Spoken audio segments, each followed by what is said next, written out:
Hey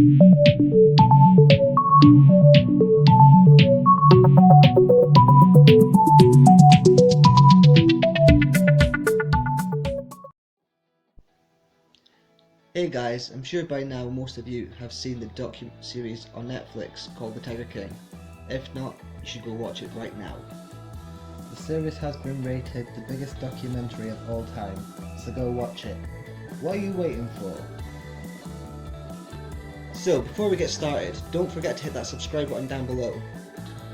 So, who is the Tiger King?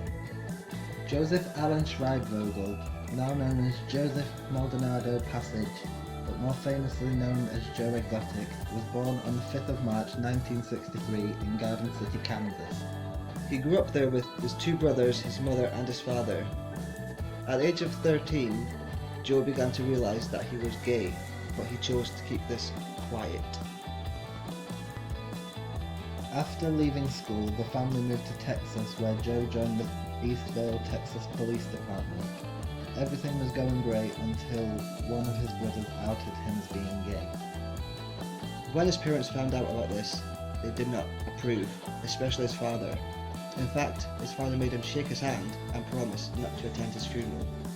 In 1982, after years of struggling with his sexuality and now the breakdown in relationship with his parents, Joe tried to take his own life by driving his police cruiser off of a bridge in Texas, resulting in him breaking his back amongst some more minor injuries. In 1986, he opened a pet store with his brother, Carole. Although Carole sadly died in a car accident in 1997. However, this brought the family back together, and Joe and his parents moved to Oklahoma and bought a 16-acre farm. It took them 2 years to get the park ready, and they then opened it as Garrold Lane Exotic Memorial Park, known as GW Zoo. In 2000, he acquired his first 2 abandoned tigers, which he added to the zoo. Joe met his first husband, John Finley, in 2003. John was only 19 at the time. He continued to add to his collection of exotic animals and make the park bigger. Fast forward to 2012, because that's where things took a turn for the worst. Carole Baskin, the founder of the Big Cat Rescue, filed her first lawsuit against Joe and the park in 2012. This was the first of many. Joe fought lawsuits filed by Carole for years, resulting in changing ownership of the park to family members several times. Joe then met his second husband, Travis Maldonado, in 2014, when Travis came to work at the park.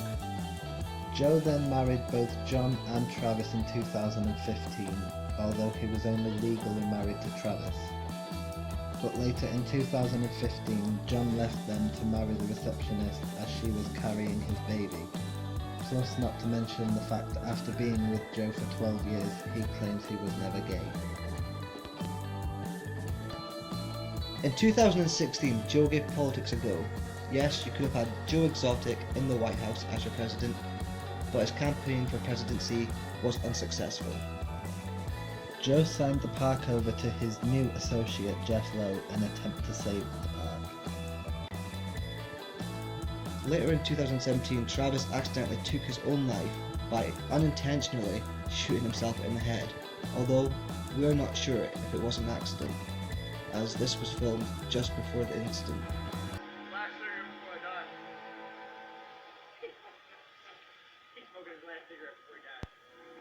What do you think?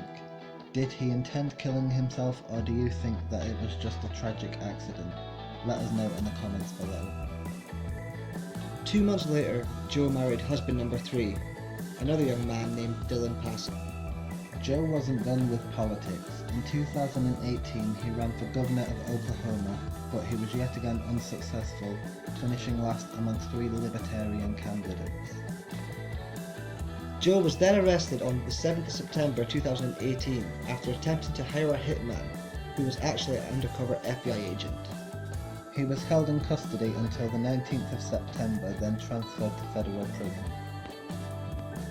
On the 2nd of April 2019, he was convicted on 2 counts of murder to hire, 8 violations of the Lacey Act, and 9 violations to the Endangered Species Act. He was then sentenced to 22 years in federal prison, He is currently serving his sentence at FNC Fort Worth. He is currently seeking a presidential pardon from Donald Trump, who recently tweeted out saying, "I will look into the Tiger King's conviction." He has also filed a lawsuit against the US federal government at the Grady County Jail, suing them for an outstanding $94 million. 79 million of which is for the loss of his tigers, and the other 15 million is for false imprisonment. Sadly, Joe's mum has recently passed away whilst he has been incarcerated. Joe now believes she was murdered by an overdose. Well, that's pretty much it for this video. Share your thoughts with us in the comments down below. Did Travis mean to kill himself? Was Joe framed by Jeff and Alan? Did Carole kill her first husband? And should Donald Trump pardon Joe of his convictions? Let us know down below. And don't forget to subscribe and keep an eye out for our future videos.